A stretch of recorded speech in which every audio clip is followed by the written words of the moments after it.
landmark legislation, which the gentleman, Mr. Morelli, has very clearly explained. I thank him and Mr. McGovern again for their skilled leadership in assembling this rule and steering this crucial legislation to the floor. First this week, we'll have our version of NDAA, which you explained. It supports our nation's servicemen. This is very serious. Many people are demanding action from the White House. Even President Biden, everybody, is meeting with Kevin McCarthy to discuss the debt ceiling and spending cuts to Social Security. Some Americans may even owe the federal government this year, as due to a new bill. And now, this Wednesday, Joe Biden will meet with Kevin McCarthy and the Republicans on the debt ceiling shutdown with the Democrats. The president will host McCarthy at the White House for a discussion on a range of issues as part of a series of meetings with the leaders at the start of the new Congress. A White House spokesperson said that even Biden will discuss his plans to grow the economy while bringing down the deficit. A spokesperson added that the president will ask what McCarthy's plan is, noting that the first bill the House Speaker put on the floor would increase the deficit by more than $100 billion. The president also plans to ask McCarthy if he intends to meet his constitutional obligation to prevent a national default and not put the economic security of all Americans at risk. McCarthy has so far said the Republicans will not allow the U.S. to default and express an interest in reaching an agreement with the president.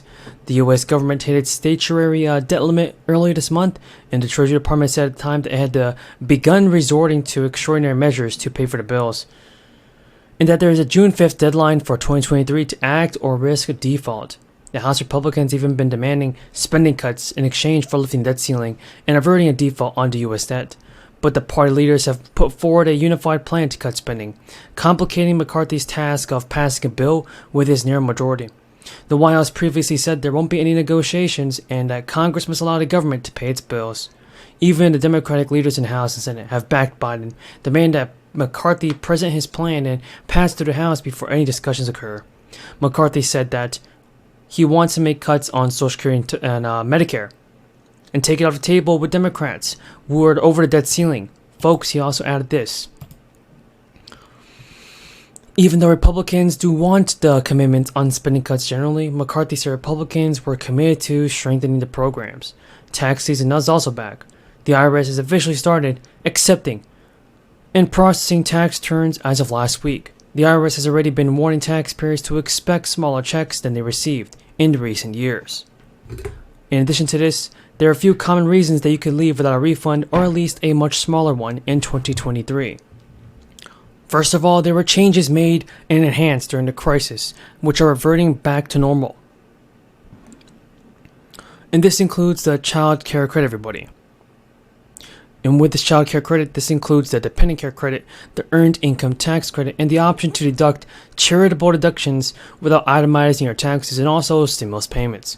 Mark Steber, a Chief Staff Information Officer, also told reporters that you can find yourself under withheld if you were counting on those double-sized credits and you won't be getting it this year. And big changes in your life, like buying a house or getting married, will impact your taxes. One of the most notable is, of course, changes to your employment status.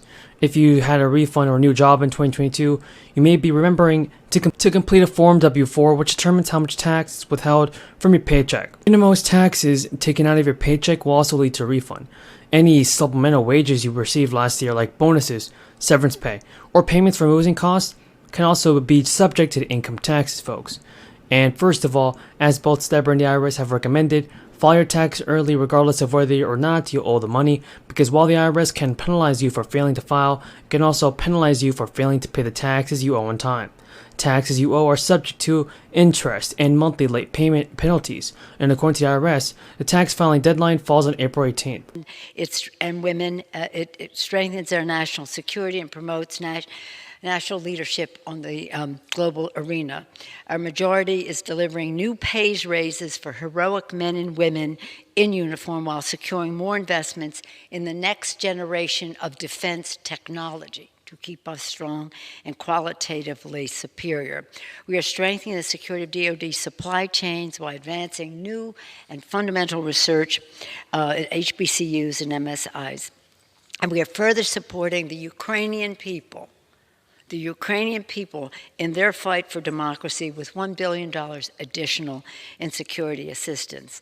Let us salute the Chair, Adam Smith, and the Armed Services Committee for their persistent patriotic leadership in assembling this legislation, which will help that Americans are safe and that our democracy is secure.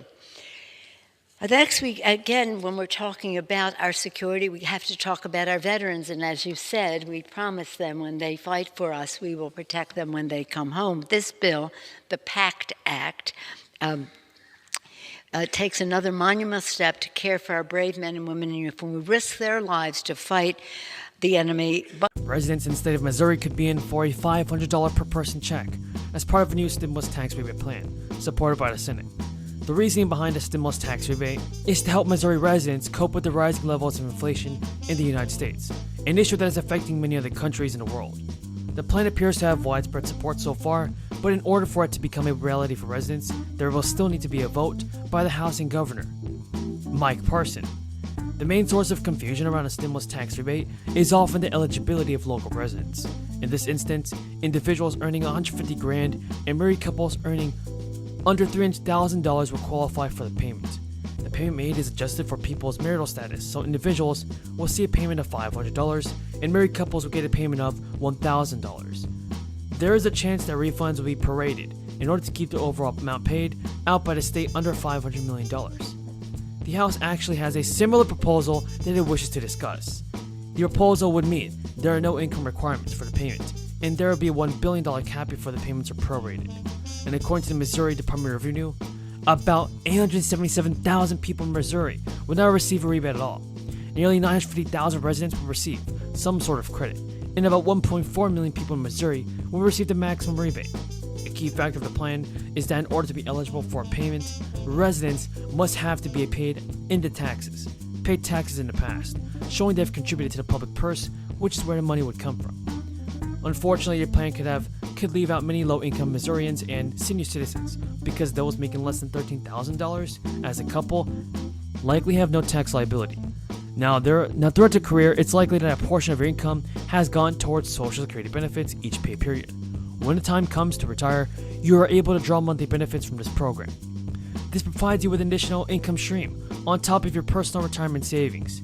So if your work over the years has made you eligible to draw a pension, however, those payments can reduce the amount of Social Security benefits for which you could otherwise be eligible for.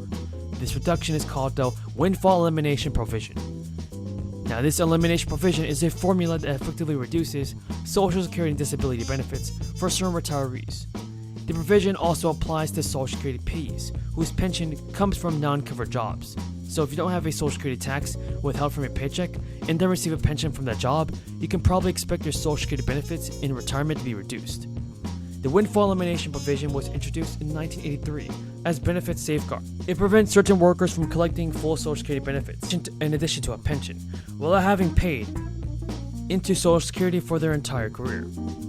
The windfall elimination provision affects